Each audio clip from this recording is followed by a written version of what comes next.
Hi everyone.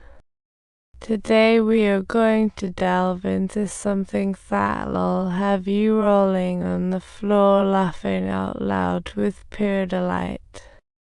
Sure, taking a hit can be a blessing, right? I mean, who cares about pride? For example, when a teacher has a partner, that's the juicy family gossip. But I'm not about to spill those beans like it's a state secret. I totally hate that kind of who's challenging who chatter. I'm like a teacher. I see right through it. I circumflex divide by a circumflex centalda Armenian decis de la I cyrillic let for F3 a quarter get G letter to A9 pan at sign I grov A pant. Head do just about anything to dodge trouble, while Matty just wants to dive into making the best dictionary ever. But he's got to bounce eventually, and that day is coming fast. How about playing some DNF mobile game in the meantime? Amazing rewards and epic gear await you. DNF mobile game drops on May 21st, so don't be the one left out of writing a love letter by hand is ultimate romance, far more charming than flipping a dictionary. Matty spent the night thinking about his crush, Lingsing. He wrote her a sweet love letter, but didn't hand it over.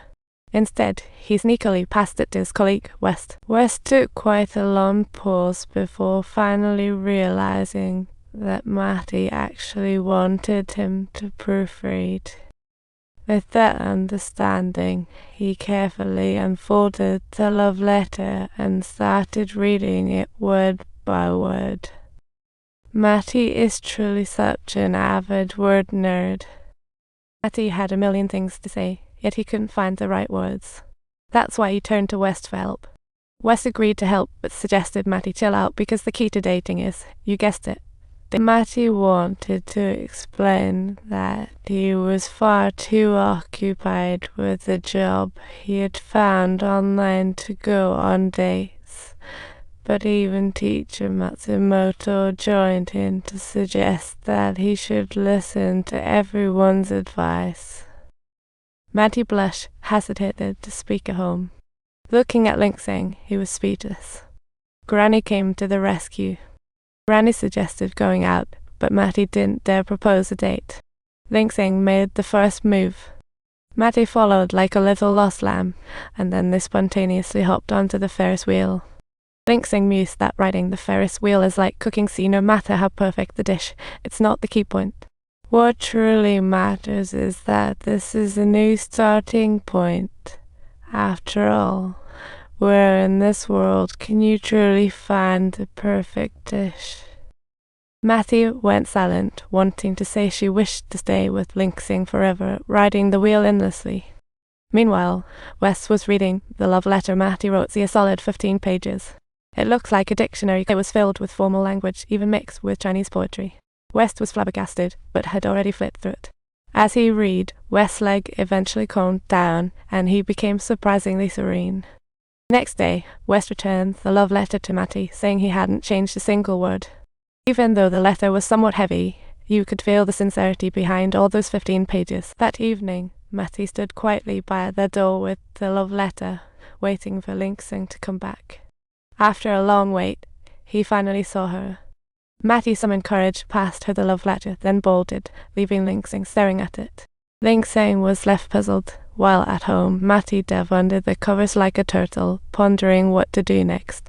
He couldn't stop guessing if Lingsing would read the letter, and what her response might be. That whole night, Matty thought about these questions but got no answers. The next morning, he bumped into Lingsing holding the letter, but in his panic, he couldn't even say a word. He was so flustered, he bolted out of there. After a day's work, he was still restless and clueless about Lingsing's response.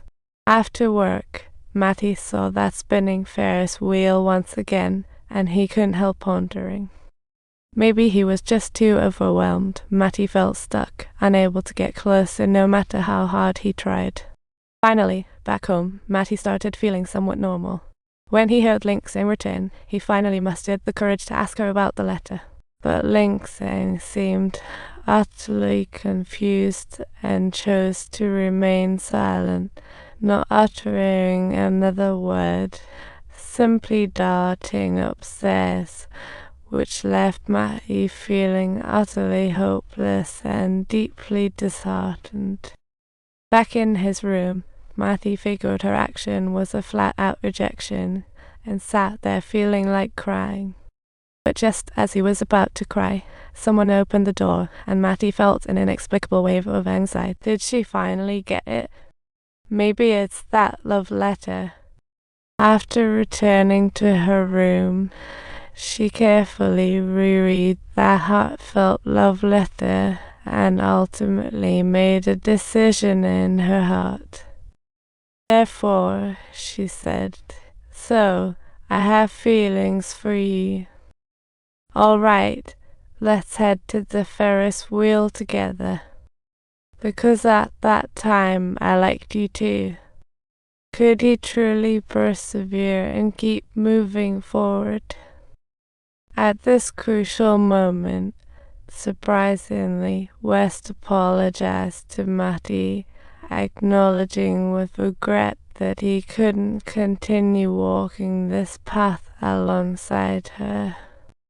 "It's my loss," Matty softly replied. "It's my duty to protect you." But in that brief, fleeting moment, West promised wholeheartedly, "I'll do what I can." During their break, Matty and West climbed up to the rooftop together, and once they arrived, Matty eagerly confessed her feelings. "I can't do without you, Mr. West."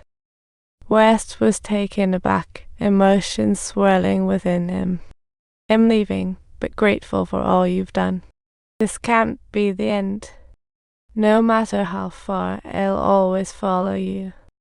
Whatever happens, I will steadfastly keep chasing after you."